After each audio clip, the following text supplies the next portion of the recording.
And welcome back to the one and only Inland Sports Show on Fox Sports IE 1350 AM. Some big things going down at San Bernardino Valley College. We're joined by the head coach of the Wolverines, Daniel Algattas. And Coach, man, I don't even know where to start, but let's go straight to the season opener as you guys are scheduled to take on the Tigers. I know there's maybe some approval that still has to be done. Certainly. But right now, you get RCC at home in this beautiful new stadium behind us. Absolutely. It's a game that we both want to play. I mean, it's a backyard brawl, so why not do it every year? So it's RCC in San Bernardino Valley College. I think it's been about, 5 years or so? It's been 5 years since we played last. And then how did this kind of come together? Because you strike me as one of those guys, any team, anywhere, bring it on. Yeah, I mean, you come to this level to compete, so really not much am I doing. I think the athletic directors and the administration got together and said we should be playing this game. And so they set it up for us, and I'm sure both of us are willing to play whoever comes across the schedule. So as of right now, is it just like some sort of approval from school presidents, or how does that work at this point? It's up to the commissioner right now. He's going to make it happen. He said that he'll definitely make that a priority for us, and it's a pretty simple switch, so we can make that happen. Now, even going back to last year's season opener, you had Mount Sac in that first game, and the first game in the brand new stadium. Now you've got RCC. Something about playing these really great teams right out of the gate, huh? Yeah, it's definitely a barometer for where you're at. But they're going to come across our schedule at some point, whether it's game 1 or game 10. There's pros and cons to having them early, mid-season, late. So we just play whoever's on our schedule. So aside maybe from Riverside City College being in that season opener, a lot of other cool things are taking place. We touched on the fact that Derek Johnson, former Notre Dame high school head coach, is coming over to join your staff. Another guy like Tony Dye, a former NFL player, is joining your staff. Sounds like you're surrounding yourself with a lot of guys who have a lot of experience, professional experience, coaching experience. How have you started to form your coaching staff, and why these guys in particular? Well, we wanted guys that can't live without football, that really want to further themselves, further their career, and work with the best athletes that we have in the Inland Empire and give back the way that they were treated before. So we want to move these guys on, get them going, and we have a lot of Division I players here. This just isn't a Division I school, but we've given ourselves a promotion and decided, hey, we're going to treat it like Division I. We're going to bring in Division I coaches. We already have Division I players, and with the facilities we have, with the staff that we have, the equipment that we have, and the opportunities that we have here, there's no better place that we believe for all of us to kind of come together. We have a certain goal and a certain mindset, and when we all sat down and interviewed, we hit it off right away, and we brought those guys in just because they were a fit with our personality, guys that can't live a minute without thinking about this, and so those are the players we're looking for, that are looking for absolute dedication and absolute dominance, and that's what we're asking for our guys right now. Now, here in your office, where a lot of the coaches and players like to hang out, I'm looking around. I see a book on the Handbook of Knots. Yes. And is that Homer's Odyssey, or there's something going on over there? No, those are the Roman Caesars. I have the Iliad and the Odyssey, the book set back here. But no, we like that. No, on the table we have more picture books, things like that. There's a book of useless information right there. That's the title of it. So we like to put things out while some of the players are waiting for me. Maybe they can learn a couple of different things. Man, get smart. You've also got the it's like board games. Yeah. You got a Rubik's Cube behind you. Get the brain going, right? Yeah, get the brain going, get some competition going. We have a custom cornhole set that we're waiting to come in. But we have a game room, a players' lounge. We just want everybody to come together. We're really trying to promote the family atmosphere. And when you get in the fourth quarter, you want to be there with your brothers. And so just everything that we do, we want to compete in and do together and really be a family. There's no reason that we need to come to junior college to just be the 1 or 2 years that are forgotten in our life. And so we want to make this an enjoyable experience, a lot like a lot of people say. High school was the greatest time of my life. We want to bring back that family atmosphere to here and do this thing together. Give them a place to hang out on campus, right? Like before practice or in between classes, come over here and play a great game of Sorry, right? Yes. Or read about knots, or yeah. My favorite game is Clue, so we need to order that one. Oh yeah. But Trivial Pursuit is is pretty good. So we're gonna go with You that. like that the useful like little tidbits of knowledge that you'd need, right, to win Trivial Pursuit. Absolutely, yeah. No, if it doesn't matter, I probably know it. So. But you like, I mean, seriously, but you like to get your guys' minds working, right? Cerebral guys, smart Sure, yeah. guys, problem-solving guys. Yeah, we want to get them in the frame of mind to do well on the field, also in the classroom, things like that. And we just want to promote the image that being smart is cool. So. Speaking of being smart, so you got 2 quarterbacks, Armando Herrera, who we saw last year out of Redlands Absolutely. East Valley. Cade Sparks, former Summit High School guy, went to Indiana State. He's bounced back. He's here at Valley College now. They both got Rubik's Cubes for Christmas, which Yes. I know the Rubik's is very close to your heart. Yes. Well, how did that happen? Did you tell them to go get Rubik's Cubes, or it just kind of happened? Organically happened. Okay. They told me about it, so we got to get them on from Rubik's Cubes to speed cubing and get going. But no, it's nice. You get to see a pattern develop, and then you solve the problem. It's a very prescriptive process trying to get through it. So we got to teach them the moves to that, or when we see this, we do that on the field. But it's a good parallel, and it's always a good fun party trick as well. So it's not going to be like, hey, Armando, you're not starting unless you can get that Rubik's Cube solved. No, we'll definitely solve arguments with darts and Rubik's Cube timing and things like that. So, these guys are competitors. I think that's why they're so great. So, why not? I'm looking over there. You have a book on HTML. Is that coding, I guess? It is, yeah. It's HTML5. It's an old reference book that I have. I like to just have it there to go back to. I design a lot of the software, the custom software that we use here. So I just do it myself. So I have quite a few software books on the shelf. Look at you. Yeah. Well, I'm just curious as I'm picking apart your office in here. Talent is Overrated. That's another book that's sitting over here on your cabinet. Have you read through that one? I have. No, you know what? If talent wasn't overrated, then we probably wouldn't need coaches. You probably just whoever had the best players would win every game. So, so we read through that one, kind of shared some tidbits and intertwined some of that stuff in what we're doing. But it goes back to a lot of our things that we put on our Twitter about hard work. So there really isn't an excuse to not be strong, and the weight room is a place that doesn't really take any talent to be great at. So there's a lot of phases of our program that hard workers are going to get further ahead than guys with talent. From Bill Walsh to Plato, the philosopher. There it is. Yes. Yeah. You have everything in between on your bookshelf. Obviously, you said you like your guys to hang out here, get the mind going. Yeah.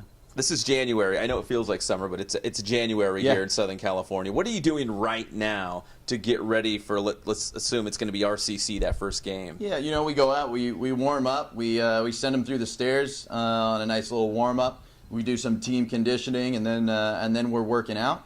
And then they have some homework through our football software. They're going through football school right now, so they're learning basic terminology, basic football skills, and things that are building blocks. So that when when we're talking to them and talking about bigger concepts, and then when they move on to bigger and better things, they understand the basics of football, and whether they already knew it because their high school coaches taught them that, or they came back from Division I. We just want to make sure we're all on the same page. So right now they're going on a 10-day curriculum of football school that's all done through our Just Play software solution online, and then we start feeding them some of our materials that we need for our first couple mini camps before we get into spring ball.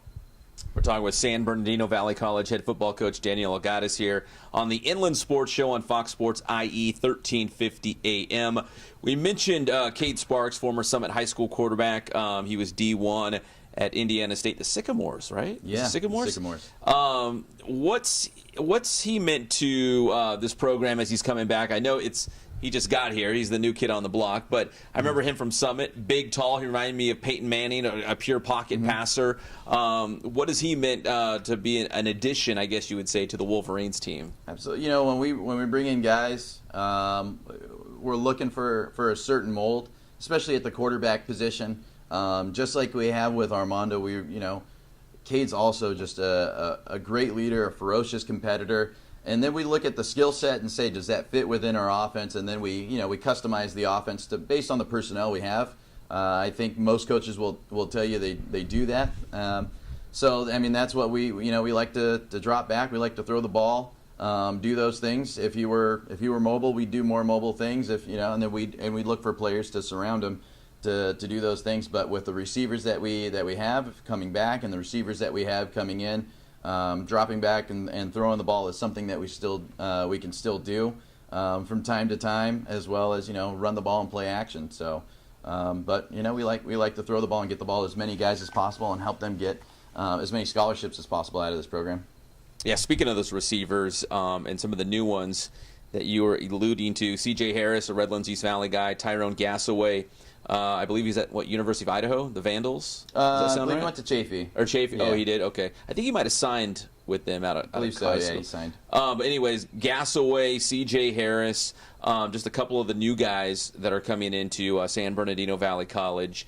This is kind of like a local all-star team. When you start going down the roster, do you kind of feel the same way? Yeah, and that was the idea. Every year when we put this thing together, we want to put together the best guys from the San Bernardino area and surrounding areas, and just have them stay home, play in front of a large home crowd, and try to win one game every week. So we really like those guys. They can take the top off, and with a healthy Jared Favors coming back, and Elijah Smith, who's really fast, who can move, and then also adding Xavier Marshall, who's ready to go from Centennial. Those are some good receivers that are coming in for their first year of competition, going back with some of the All-State guys that we had last year. So it'll be a good mix. And on the defensive side of the football, the name that jumps out at me is because we covered Notre Dame pretty hard in Riverside, and Wes Smith, who played for Derek Johnson and helped them win a CIF Southern Section Championship. He was at APU? He was at APU and spent last year at Riverside, and so he's here with us now. And then when we added Coach Johnson thereafter, it's going to be a great reunion. So he's a great athlete to be used on the defensive side of the ball. He's also a really good leader, leads by example, and from day one just has been doing everything that we ask. So we have a plan for every player that we bring in, and so he's working hard and putting in extra time and calling and texting and making sure he's doing everything. A lot of these older guys, as C.J. Harris or Aaron House that are coming back, it's their second school. They know how to register. They're doing everything ahead of time. They're being leaders. They're being vocal, and they understand that junior college is a no excuses business, is a last chance. And now that they're at the place that they like, they've tried other places, and now they're here. They want to do it the right way. So this is your second year as the head coach. Mm-hmm. How has it changed going in from your first year to your second year as the head coach, other than maybe your office is set up prior to, even though it's a little messy, but it's okay. Yeah. I mean, how are things different maybe from your first year coming on board and then now? We really get to, more than anything, install the culture of what we're trying to do. And it really is about hard work. At the last couple places that I was at, the biggest difference between there and anywhere else is that there is no clock on success, and you're not done until the task is done. It doesn't hit 4 o'clock and coach, we're out of here kind of thing. And so same thing like we're saying this year is we want absolute dedication and absolute dominance out of everything that we do, and anything in between is just not going to work. Attendance, being there every day. This is your full-time job, and sometimes when you're in junior college you have to have 2 or 3 full-time jobs, but that's why we're given 24 hours a day, and we try to work every single one of them as coaches, and we're just teaching players how to be efficient with their time, responsible, and know how to have different duties. They're going to have a family and a job and interest to balance later on in life, and so that's what we're working on right now, is getting all that done. And so we absolutely love the attitude of the team so far, and how they're working together and doing things as a team, whether it's board games or stretch or going to the locker room and waiting for the last person to come out and making sure everybody's held accountable, things like that. So a lot of things that you might have in a real tight-knit, close high school team, or a real tight-knit, very organized Division I college team, things like that, we're bringing back to this level, and we're hammering it home with 11 to 12 coaches that are all about it all day. Finally, Coach, going back to last year as your first year as a head coach, I know you've coached a lot of different places at a lot of different levels, but being a head coach at the junior college level, what are some things that you you learned on the job, like you were thrown into the fire and you were in mid-season, you're like, okay, this is working, this is not working, things that you can take away and build on for year 2? Well, I've been at the junior college level for about 10 years now, so so a lot of the on-the-field stuff, not so much of an adjustment, but every college has its own policies and procedures for classes. So it's really been the support staff, supporting the kids off the field. That's been an adjustment. If you're going to ask me about another school, how do you late ad, how do you do those things? And so to really take care of that, we've hired our first director of football operations, first one here in California, where that's his only job, is to be director of football operations. So he's going to really focus on high school relations and on student success, and so he's putting together some real life skills. So I know these kids are going to graduate and know the Pythagorean theorem, but they won't know how to buy a car or how to buy a house or do their taxes or what credit is. And so he's the one who's set up all of those things, and he's really working through that. And he's a Valley alumni. Eric Sanchez played here almost 20 years ago and earned a scholarship, and so he's back after spending some time down at Southwestern in Chula Vista, a former conference foe, and so we've stolen him and brought him back. I actually met him when he was the academic counselor for the football team at UCLA. So very well-rounded past, very passionate about Valley, very passionate about students and student success. So anything that we can add to help out these students getting through school, off the field, it all comes back to football and getting them to be a more well-rounded package. So when they leave here, they're better than when they came in. Coach Algattas, we always appreciate the time, and whenever you add some new names to this list that's in front of us, let us know, because that's like a Inland Empire All-Star team over here. It's pretty exciting. We'll be getting our visits going with our high school kids and getting those guys in, and there's a lot of opportunities for them to start and play right away and develop and get those scholarships that everybody's talking about. So hopefully we do expand the list and get a full team. Okay, one more question. Sure. Because you know what, like maybe you wait for the kids to enroll in the fall, and like you're like, I'm not sure who's going to be here. And you go to fall training camp, and you're like, oh my gosh, I can't believe this guy's coming out for the football team. Yeah. Do you always get one or two of those guys that you didn't see coming, and they roll in the fall, and they're right here? They're here right before football season kicks off. Yeah, no, it happens. Yeah. You don't like that it happens at the last second, but it's better late than never. But we're really pushing for guys to be here at spring ball and to commit after signing day if they don't get what they want to be out here in spring ball. But we've another school I was at, we had Alfonso Boone, who just walked out, and he ended up getting drafted to the Dolphins straight out of junior college. We had Bruce Irvin, who's on the Raiders, said, hey, I just got off a plane and I'm here. Can I play football? And so when guys that are 6'5", 6'6", and run 4.3, 4.4, 40s, you find the room for them, right? Yeah, we try to. So they earn their way and they get going, but it'll happen. Somebody will decide that this is the best place for them, and that's what we're here for. All right. Well, if that's you, there's a book about knots waiting for you. If you're still looking to jump on board. Yeah. And plenty of board games. All right, Valley coach Daniel Algattas here on the Inland Sports Show on Fox Sports IE 1350 AM. We will be right back.